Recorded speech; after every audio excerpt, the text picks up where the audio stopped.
Hi, welcome back to McCarthy Performance. Today we'll be working on the 331 Chrysler Hemi cylinder heads. We ran into a problem with them. We did not have enough retainer to valve seal clearance. This isn't necessarily a high performance or an OEM deal. This is anytime you get into putting an aftermarket camshaft in anything or changing the valve seal on anything or the retainer, this has to be done. It has to be checked, and then at that point, if you don't have enough room, then you do some cutting, and we're going to do some cutting on these heads. We're also going to do a little bit of work on the exhaust side of the head. We're not porting it, but we are going in and we are braiding what is there as far as the rust. The heads, I don't know how long have been sitting in the bag or what the story is on them. I don't want to know. They were done somewhere else. I don't want to know. They're here, and I have to braid that port, and the only way to do that and get the rust out of there is because it's not just surface rust. That wouldn't be an issue. Or staining of iron, that wouldn't be an issue. What it is it's actually heavy rust, and it's flaking off, and it's bad. So I'm probably going to go in there with a really aggressive stone or a carbide.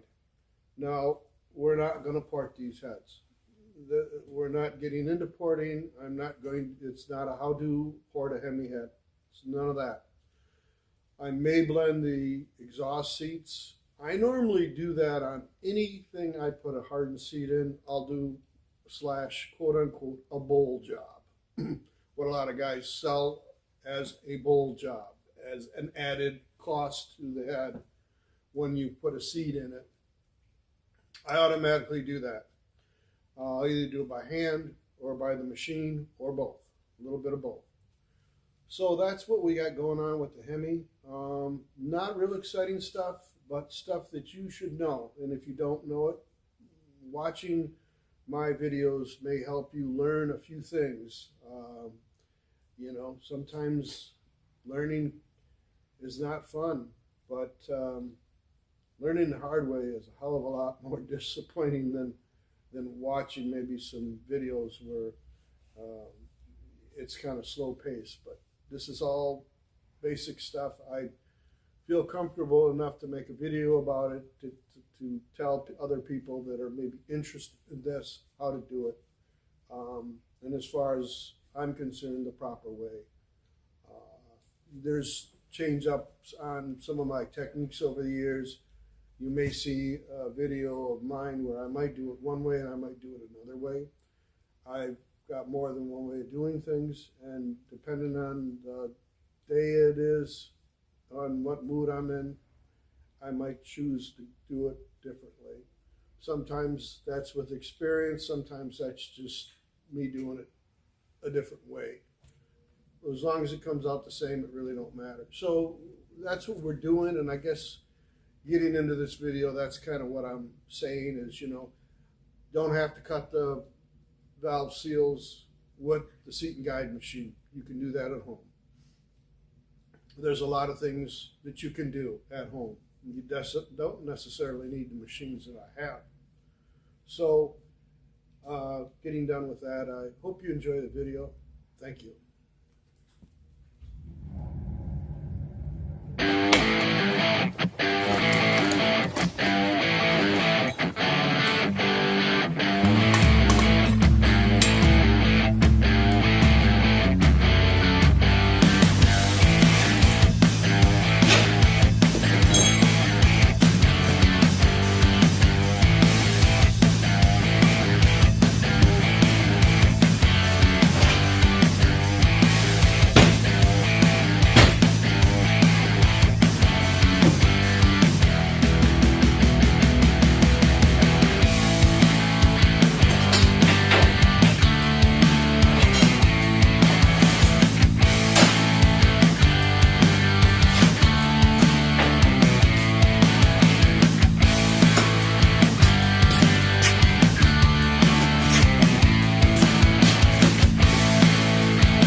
Okay, I've got the Hemi heads apart, and we don't have enough room on the exhaust side or the intake to run the valve seals. The valve seals are going to take up even more room. So from the retainer to the guide, I'll have to cut these down. Now on the exhaust side, we're going to need 350 thousandths cut off of these. And on the intake side, we're going to need 150 thousandths cut off these. The cam is pretty close to 500 lift, so I'm rounding up to 500 lift. For any variance in here as far as stack on goes, I'd rather figure it for a little bit more lift, because if I figure it for a little bit more lift, I'll have a little more cushion. I'm figuring in roughly about 50 thousandths before retainer hits the seal. It should be fine, with that. So we're going to have to take off a fair amount off each of the guides. I have this marked, so this will be my datum. So when I set up my cutter, I will set them off of this part here, and then I'll go down and I'll cut these. So I know what these are exactly. There is probably some indifference in here as far as, where the valve exactly sits in the head, opposed to the next chamber, where is that exactly? So we're going to have to go back through all that. That's going to all have to be checked, because now I'm the last guy that's going to be assembling these heads. I have to make sure that that's acceptable, because this is a non-adjustable valve train. So we've got this figured out. We know I have to take at least 350 off the exhaust side, 150 off the intake. I don't know if I repeated myself. We know we have to take that off at least to make the cam happy and the valve seals not getting beat off the guides. So we'll put it up in the seat and guide machine, and we'll cut these down.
got to take another 100 off according to my calculations. We got to be at 750. We're roughly at 650, so we're a little bit past midway on that, so we're going to take another 100 off, and we should be able to go down with the seal cutter, and we should be all set on the exhaust side.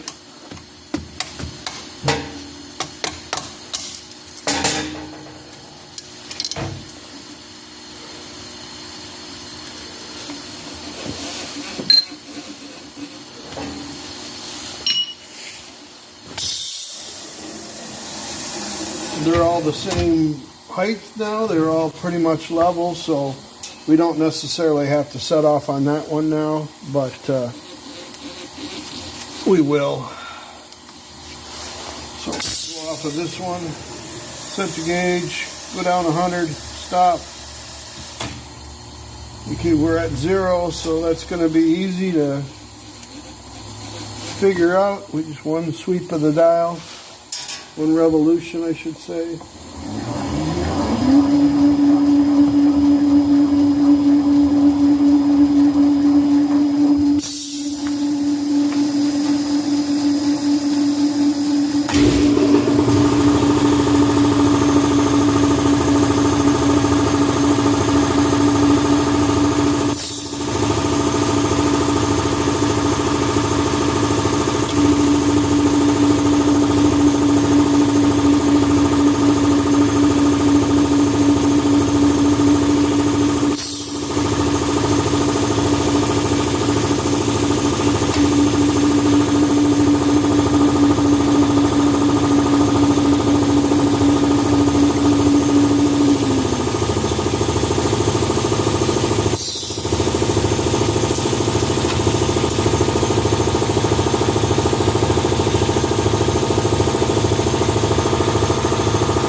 570, that's good.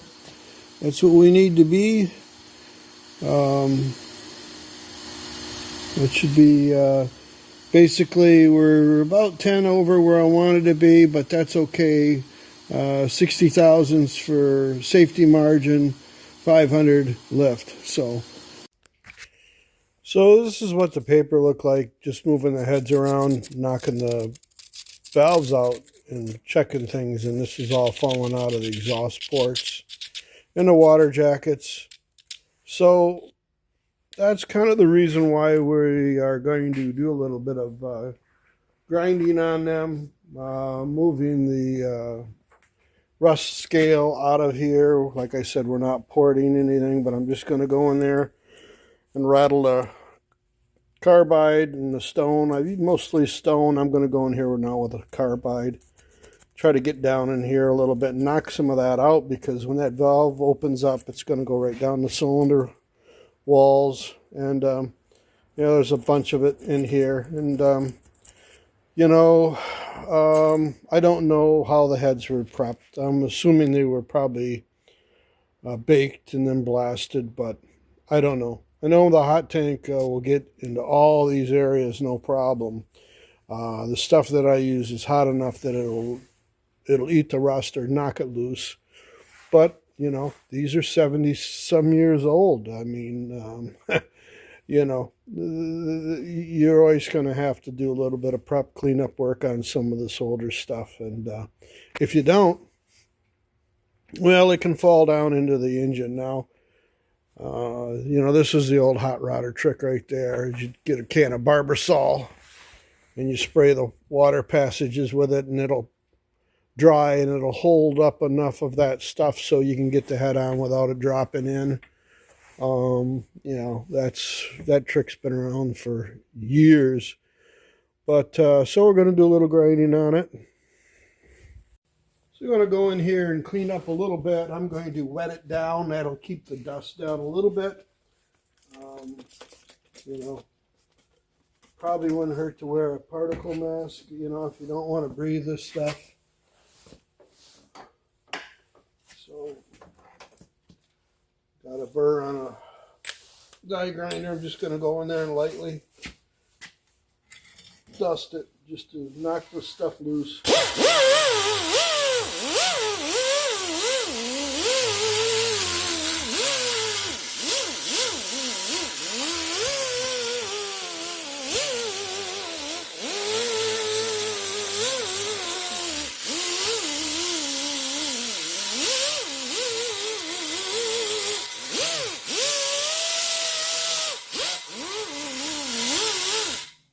Got the exhaust crossover in there, the exhaust intake crossover there. It's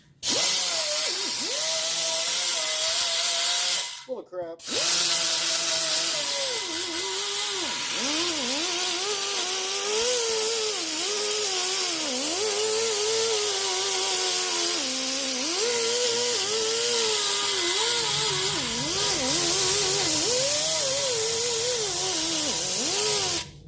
So there's heavy rust scale deposits on here, and like I said, I'm just trying to kick them loose and run them through the jet washer. We'll assemble them.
obviously when you're doing this, you most certainly don't want to hit the seat. At least where the valve sets, whether it be a 45, 30, 50 degree, 55 degree angle. So, I mean, this is nice to do this, you know, before you do the valve job, or at least the finished valve job. A lot of times on the race heads, I'll rough them in and I'll do the work, and then I'll touch up the valve job when I'm done. But I don't have any intentions of touching up the valve job on this unless they are horrible. Of course, we will be checking that. So, I'll stand the head up on the table and let you look down what I've done. These things sure don't get any lighter at the end of the day, I'll tell you that much. But anyways, we'll get her situated here. So this is kind of where we started out with, and that's just rough scale, just flaking off in the port. Let's see if I can get a better picture of it. See that big chunk there?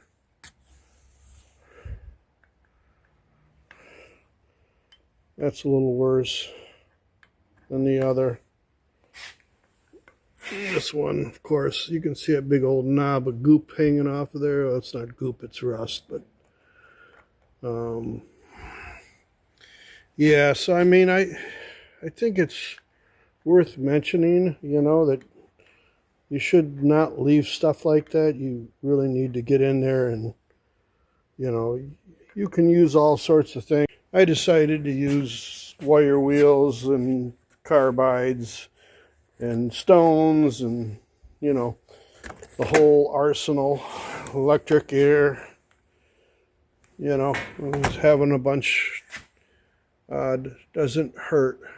This is what the inside looks like when I'm done with them.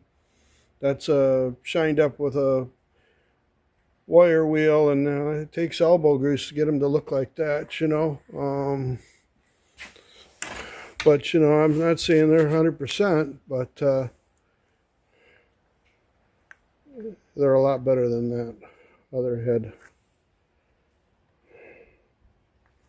You know, they are as cast from the factory, but I knocked a lot of that off there and got in there with a wire wheel. So there is some rust stain and there is some pits. Like I said, I'm going to say they're 100%, but at least nothing's going to fall down in there.